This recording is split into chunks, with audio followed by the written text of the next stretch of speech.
Iya iya hak menguasai itu tuh dengan dalih fungsi sosial kepentingan umum ya tol bandara itu kan terus Iya, dia iya. menggusur-gusur aja itu. Mana bisa mau gimana mau jadi mediator itu. Halo teman-teman yang ada di studio berkibar.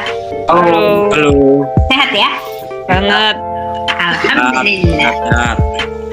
Ya, masih PPKM ya, Lur. Ya, sabar-sabarin. Iya. Halo teman-teman yang sudah bergabung di saluran Bergibah Podcast karena perjumpaan adalah kunci. Di kesempatan hari ini, kami yang ada di studio Bergibah ini mau gibahin satu tulisan dari mojok.co.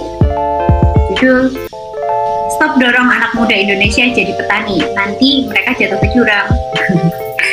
Tulisan berjudul ini tadi diunggah di mojok.co tanggal 8 Agustus 2021. Sebenarnya tulisan di mojok.co karya Dipa adalah reaksi atas pidato Presiden, pidato ya Pak Jokowi yang mendorong kaum muda untuk jadi petani. Alasan Pak Jokowi ini karena semakin tuanya umur petani Indonesia. Tulisan ini kemudian menyampaikan 3 masalah dan solusi bagi petani Indonesia. Pertama, ketimpangan penguasaan lahan. Kedua, tingginya biaya produksi. Ketiga, tata niaga yang tidak efisien. Terus ada solusinya yakni satu, land reform. Kemudian ada adopsi pertanian rendah biaya. Yang ketiga, merombak kelompok tani menjadi kooperasi. Nah, itu hal yang akan kami. Aku kemarin baca itu tulisan di mojok.co itu. Bagaimana? Secara sepintas tidak ada masalah dalam tulisan karya Dipa itu. Dia panjang nulisnya itu, dibaca saya membacanya dari HP jadi sangat panjang itu. Tulisannya bagus, sistematis dan kritis ya untuk merespon pidato Jokowi. Nah, dalam pidatonya Pak Jokowi mungkin yang dimaksud sama ataupun yang direspon sama Mbak Dipa ini, Jokowi intinya mendorong anak muda Indonesia menjadi petani. Nah, pidatonya Pak Jokowi itu diberitakan di CNBC Indonesia. Nah, dalam link di CNBC Indonesia, link berita itu disebutkan bahwa Presiden Joko Widodo atau Jokowi itu menginginkan profesi petani menjadi satu profesi yang menjanjikan dan kalau bisa menyejahterakan. Kepala negara ingin, Pak Jokowi itu ingin generasi muda lebih berminat untuk menjadi petani. Nah, hal tersebut yang dikemukakan sama Pak Jokowi saat memberikan pengarahan.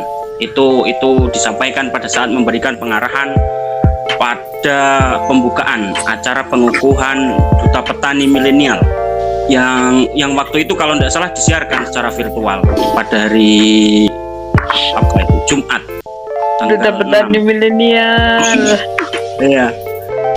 Duta Petani Milenial. Nah, Pak Jokowi itu juga menyebutkan bahwasanya kita harus membuat generasi muda lebih berminat menjadi petani. Itu kata Pak Jokowi. Nah, adapun hal-hal yang perlu dilakukan ini menurut Pak Jokowi dalam berita yang ada di CNBC Indonesia untuk bisa membuat generasi muda lebih berminat menjadi petani itu ada dua cara.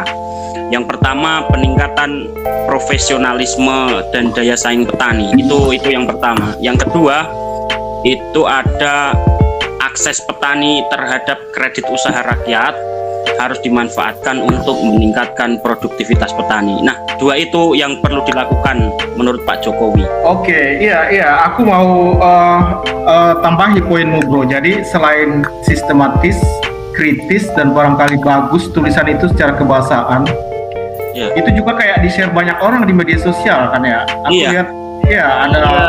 Pak Rizal Ramli yang Iya. itu nge-share itu. Aku lihat sempat di bahasanya orang mojok sempat dicuri oleh website tertentu aku, Iya. Ya. tapi kayaknya diturunkan lagi sama website tertentu itu. Jadi itu sempat menjadi topik yang cukup panjang sepertinya di media sosial, di Facebook dan di Twitter, bagaimana tulisan itu yang pertama substansinya dia di-share banyak orang, yang kedua bagaimana dia dicuri, dan itu yang buat tulisan itu menjadi pusat banyak perhatian. Dan aku rasa kalau bro yang tadi bilang itu Mbak Dipa penulisnya, aku nggak tahu apakah Dipa ini Mbak atau Mas. Mas kalau nggak salah. Bisa Mas, bisa Mbak, aku nggak ngerti, tapi Iya, bukan tiba aja lah ya. Dipa aja lah. Oke. Ya, dari apa dua poin yang disampaikan bro tadi, terlihat memang Jokowi tidak menyinggung permasalahan ketimpangan struktural seperti ketimpangan akses atau kepemilikan terhadap tanah. Ya, ya. Ya, jadi saya nggak heran kalau kemudian tulisan di Mojo.co itu menyasar poin itu dan mengidentifikasinya sebagai salah satu permasalahan petani di Indonesia. Dan seperti yang di bagian pembukaan tadi disebutkan, land reform adalah salah satu solusi terhadap itu kan. Ya. Ya, di sini ada hal yang menarik kalau kita mau perdalam mengobrolkan tulisan di Mojo.co itu. Dia sebutkan selain masalah keterbatasan lahan di Pulau Jawa, bahwa ada pula ketimpangan penguasaan lahan pertanian. Ini aku ngutip baca Mojo itu ya. Ini ditandai dengan segelintir kecil orang menguasai lahan begitu luas, sementara sebagian petani justru menjadi petani yang tidak hanya kecil, tapi lebih tepat disebut mikro atau gurem. Dan mikro atau gurem petani dengan kepemilikan atau akses terhadap lahan yang kecil. Dia kalau nggak salah ada penjelasannya di situ apa itu petani gurem. Dan karena itu Dipa atau tulisan itu kemudian berpendapat bahwa land reform perlu dilaksanakan dengan pemerintah. Ini aku baca dari sana, kutip. Pemerintah harus menjadi penengah yang memediasi jalannya land reform. Jadi pemerintah menurut dia adalah penengah atau mediator bagi berlangsungnya land reform. Ya, misalnya dia kasih contoh itu. Dalam kasus Indonesia, kebijakan land reform yang pertama terjadi pada 1948. Ini aku baca dari sana ya. Ketika 8 bidang lahan perkebunan ex Belanda dibagikan kepada para petani yang berhak di Yogyakarta. 12 tahun kemudian, pada 1960, UU Pokok Agraria disahkan untuk mewajibkan negara menyelenggarakan land reform. Namun setelah mengalami proses politik yang pahit, cita-cita itu gagal dan bahkan berjalan mundur. Aku terusin ya. Apa yang membuat reform bisa berhasil?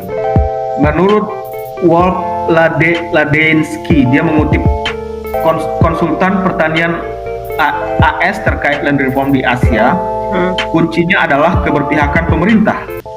Land reform akan menyebabkan konflik sosial dan pemerintah harus jadi penengahnya yang memediasi jalannya agenda tersebut.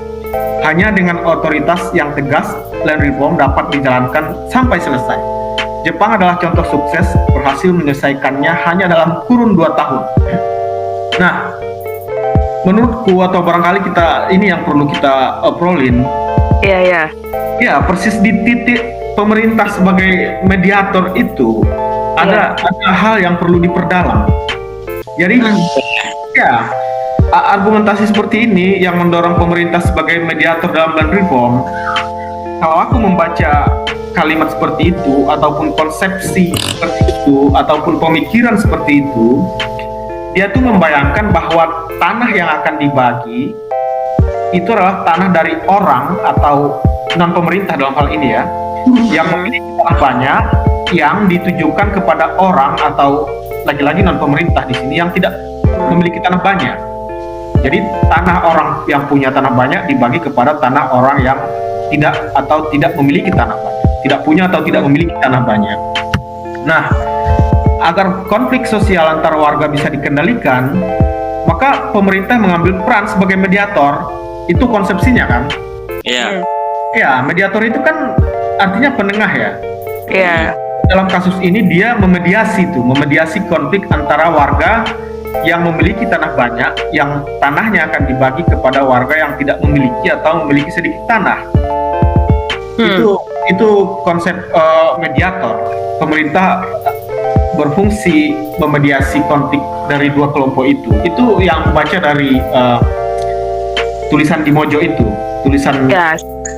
Iya. Seolah-olah tuh negara kayak netral gitu ya. Jadi memediasi gitu, kayak netral mediator. Padahal yang terjadi di sini tuh di Indonesia nggak gitu. Nggak gitu mereka mainnya. Iya kan? Ya karena ya kita lihat aja gitu loh. Kalau kita perhatikan itu salah satu perampas tanah, maaf ya pemerintah, salah satu perampas tanah paling besar itu di negara ini ya justru negara gitu. Iya kan? Ya kita lihat di Pulau Jawa, Madura itu 2,5 juta, sekitar 2,5 juta hektar tanah itu di bawah penguasaan perhutani. Ya, iya kan kita lihat perhutani setiap ada apa lahannya kena gusur apa dia ditukar guling dengan merampas tanahnya siapa gitu, petani yang menggarap dicaplok aja tanahnya begitu dengan alasan nggak ada sertifikatnya kok, jadiin aja tanah gitu ya, begitulah. Itu yang digarap petani pada kasus kayak banyak itu di sini ya, contohnya di Surakonto itu. Ya. Itu kan kasus ya, itu tukar guling antara jadi tanahnya perhutani kena gusur proyek semen lalu ditukar dengan tanah di Surakonto. Sementara tanah di Surakonto itu sedang dikerjakan oleh 450 petani.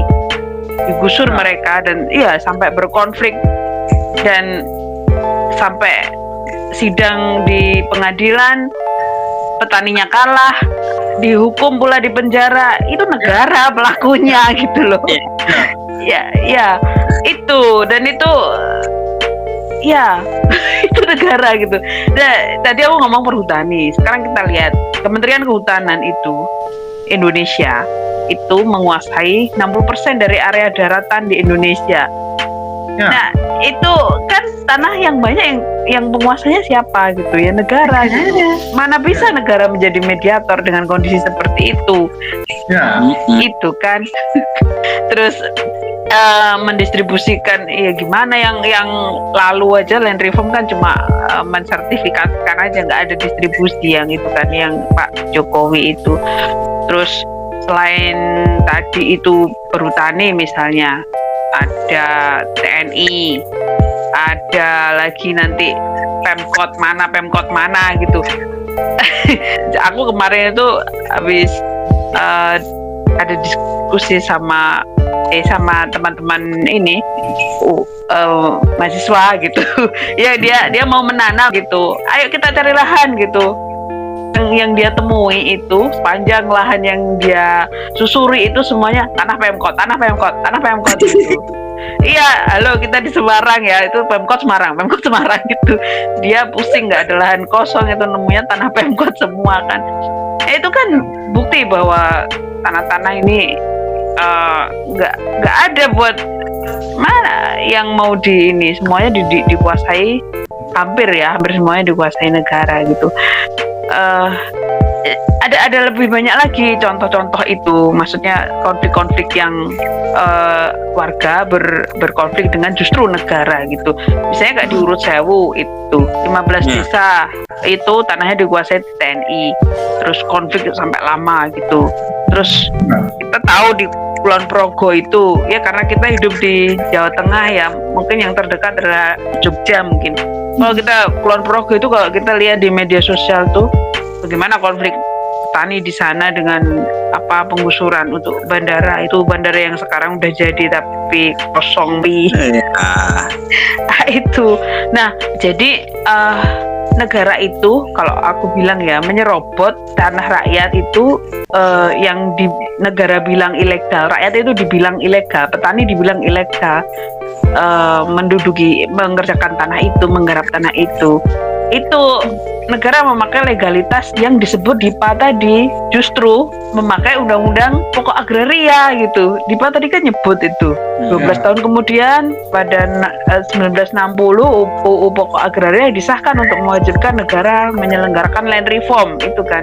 Nah justru negara memakai undang-undang itu untuk menguasai tanah-tanah ini gitu loh, karena ada pasal-pasal di situ, misalnya pasal 6 itu itu menyebutkan semua hak tanah harus berfungsi sosial. Pasal 2 itu juga menyebutkan negara memiliki hak menguasai, dipakai untuk itu negara memiliki hak menguasai. Ya, 2 pasal itu yang dipakai negara untuk melegalkan negara untuk menggusur orang-orang bertani. Justru pemainnya dia ya, negara ya. Iya. Yang dibayangkan jadi mediator itu ya. Iya, karena negara mempunyai hak untuk menguasai itu tadi untuk fungsi sosial dan kepentingan umum gitu bunyinya deh. Itu namanya HMN, hak menguasai negara. Iya. Oke. Iya, hak menguasai itu tuh dengan dalih fungsi sosial, kepentingan umum ya, tol, bandara itu kan. Terus dia menggusur-gusur aja itu. Gimana mau jadi mediator itu? Iya. Itulah poin pertanyaan kita untuk Mojok dan Dipa ya. Iya, dan Dipa.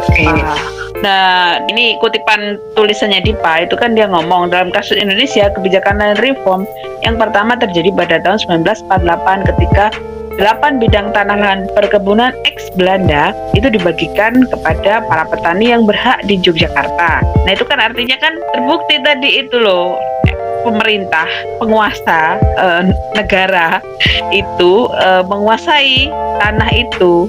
Ya, dalam hal yang dalam hal ini kan Belanda itu, dari Belanda dibagikan gitu tuh loh. Artinya kan ya memang begitu mereka mainnya, mereka ini negara gitu. Iya. Jadi sebenarnya tulisan si Dipa itu di dalam tulisan itu sendiri ada materialnya yang kita omongkan ini ya. Ada. Tapi dia tidak bisa melihat itu ya, tidak bisa menerima atau itu ada di situ tapi tidak menjadi bagian dari apa yang dia diskusikan dalam bagaimana reforma agraria itu seharusnya dikerjakan kan? Ya, itu lepas dari dia itu. Dia nggak lihat Belanda, nggak lihat bahwa ini di sini dulu Hindia Belanda loh gitu, nggak lihat. Sebenarnya aku spekulasi kenapa itu bisa terjadi dengan Dipa, kenapa dia sampai di titik itu, analisisnya aku punya pendapat tapi menurutku lain kali aja. Tiba santai nih. Serius ini loh. Jadi yang mungkin bisa dilakukan adalah menggeser sudut pandangnya ya, bahwa negara tidak cukup jadi mediator konflik yang dibayangkan akan terjadi antar warga. Ya antar warga maksudnya yang punya tanah luas dan tak punya tanah. Nah justru negara itu sendiri yang menjadi perampas tanah. Di sini posisi negara perlu merelakan tanah-tanah yang dikuasai untuk diserahkan kepada warga, gitu kan ya? Kalau negara nggak rela gimana ya? Apa yang harus kita lakukan kalau negara nggak rela? Ayo kita tutup di bahan ini saja. Kita over bola ke Dipa. Oh iya, barangkali dia mau nulis. Ya, oke. Ya, itu ya Mas Dipa. Masa tahu Mbak, dari mana tahu itu? Mas, kan ada fotonya di bawah. Ya, aku ikut. Terima kasih Dipa. Terima kasih Dipa, makasih Mojo. Sampai jumpa. Sampai jumpa.